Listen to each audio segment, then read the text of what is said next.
బియ్యం దొంగ 8,000 బస్తాల బియ్యం కొట్టేసి పేదవాడికి పట్టెడన్నం పెట్టడానికి సివిల్ సప్లైస్ ద్వారా గోడౌన్స్ నిలవబెడితే అక్రమంగా గోడౌన్స్ కట్టుకుని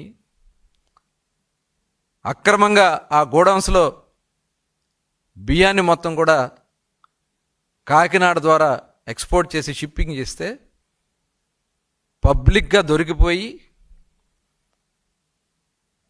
దొరికిపోయామని చెప్పి డబ్బులు కట్టి ఒప్పుకుని ఇవాళ నువ్వు డ్రామాలు ఆడతావా? ఇవన్నీ ప్రజలు గమనించట్లేదు అనుకుంటామన్నారు మీరు. ఇది చాలా చాలా అప్రజాస్వామికం.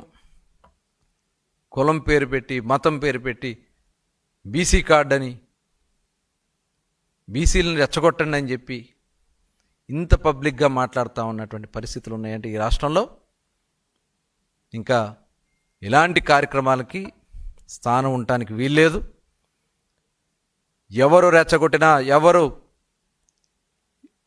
ఒక ఉద్దేశపూర్వక కార్యక్రమాలు చేసినా చూస్తూ మటుకు ఊరుకోం. కఠినంగా చర్యలు తీసుకుంటానికి ప్రభుత్వం సిద్ధంగా ఉందని చెప్పి తెలియజేస్తాను.